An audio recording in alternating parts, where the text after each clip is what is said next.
Welcome back. You've probably seen the signs in North Jersey. Welcome to the embroidery capital of the world. Well, not so much anymore, but holding on to that history is important to a whole lot of people.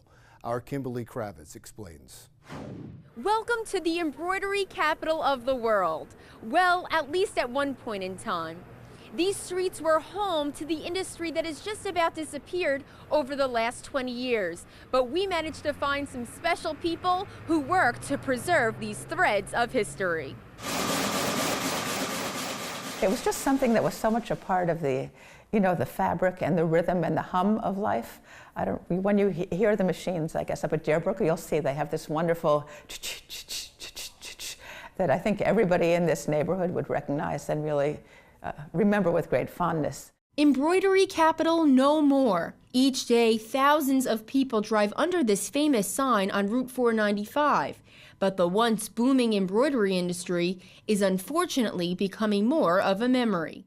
It really started in about 1870s. It was created by immigrant communities, and then over the years you see the wave of immigrant communities change, where at first it might have been Western European immigrants, and then Eastern European immigrants, and then more recently immigrants from South and Central America. The number of embroidery factories in Hudson County dropped from 400 in 1996 to about a dozen today. In the 90s, the industry started to decline, and that was partially because they couldn't compete with sending the manufacturing overseas. Despite all this, one man persevered in an industry that all but left him behind.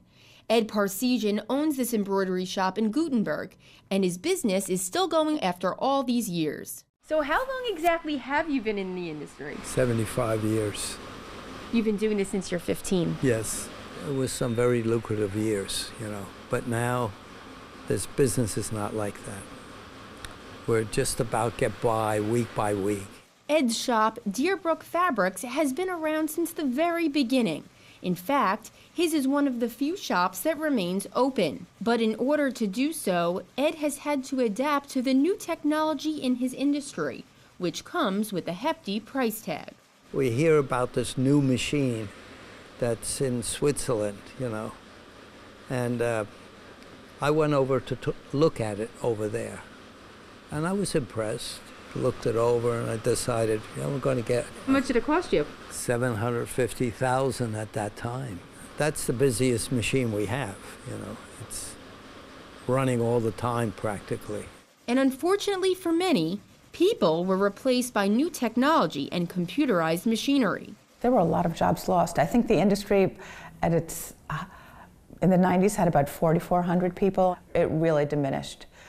And it was something that people were proud of doing, and I think many of the immigrants got their first job in this country in the embroidery industry. This northern New Jersey historical landmark has really created the fabric of our country in more ways than one.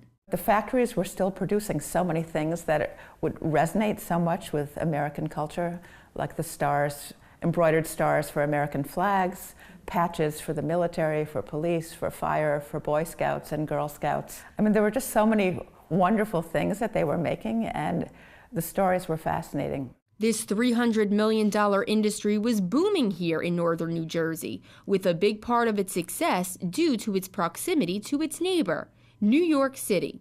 There was the close proximity to the garment district in New York City, which was very vibrant and still is. And so it made sense to have, that additional, manufacturing element of embroidery and creating in lace as well, to also, help support the garment district in New York City. Neighborhoods such as Union City, Fairview, Gutenberg, West New York, and Jersey City are proud of their roots in the original embroidery industry. It's great that we recognize it and remember it here in Union City and make it a part of our everyday lives today, to let people know why we became so strong as a community, why it's so strong in our rich history of Union City. And as for Ed, he has never let the competition get in the way of his love for his craft, which has brought much success over his long career. I think China has really taken over, But sometimes they can't deliver on time either, And that's where we come into the picture. And when we promise something, we bend over backwards to make sure it's out on that day. Over the years, these neighborhoods will be remembered for their rich history and their role in the beloved embroidery industry. Reporting in northern New Jersey, I'm Kimberly Kravitz for Jersey Matters.